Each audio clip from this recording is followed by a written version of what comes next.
The captain and the corporal each held Rolie by the arm and followed one of the majors out the office and down a short corridor to a heavily fortified metal door.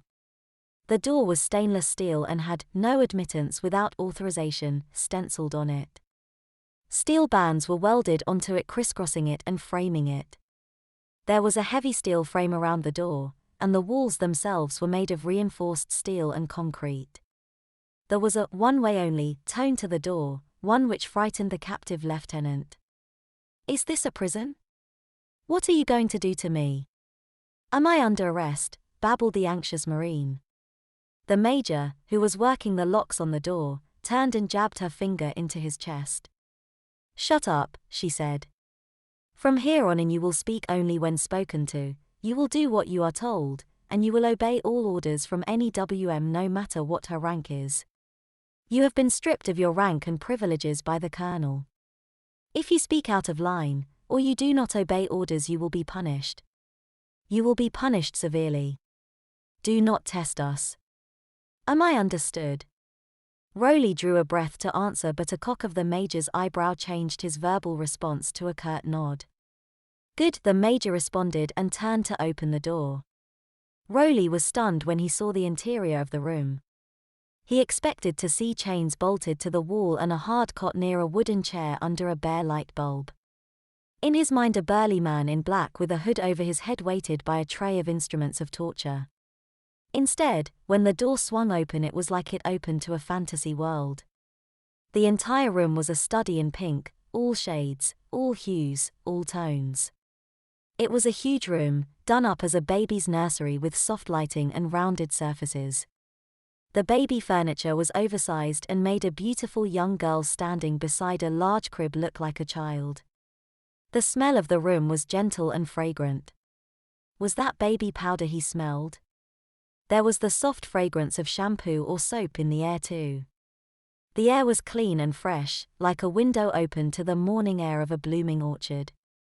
Soft soothing music played too. Rolie could make out a few serene lines from a song he hadn't heard since he was very, very little. The name escaped him, but his mind seemed to anticipate each note. All over the walls were happy and fanciful images of pixies and unicorns, butterflies and candy, flowers and birds. One wall was a mural of a fairy glade, a study in blossoms, green grass and shady trees. The ceiling was painted as blue sky, with fluffy clouds and a rainbow arcing its span. The effect was soothing and calming. Although painted over, an intricate system of rail guides could be discerned on the ceiling. Apparently something was to be suspended from the ceiling and allowed to follow the tracks to all parts of the room. Though to Rolie these decorations and furnishings were all sappy kid stuff, it was a huge relief to what he was expecting, but still, he didn't know what to make of it. "Nursery," the colonel had said. WTF? Rolie's eyes went to the oversized baby furniture. Was that for him, or was he supposed to operate it somehow? There was a classic-looking elevated wooden crib with bars and a mobile over it, a playpen on rollers in the middle of the floor with wooden bars that would come up to Rolie's chin. A large toy chest with fanciful images painted on the sides was by one wall to his right. On one side of it was an extensive chest of drawers with nearly a dozen drawers in it. By that was a large bulky cabinet that looked like it was a closet. On the other side of the toy chest was a set of shelves stocked with diapers, blankets and other baby supplies. The far side of the room was different. This looked like it was medical in nature. A large and wide white cabinet with 4 doors dominated the wall. There was a medical examination table here and some glass-doored cabinets over a small white ceramic sink and flat work area. Under the sink and work area were a number of drawers with silver metal handles. Each drawer was labeled, but Rolie was too far away to read them.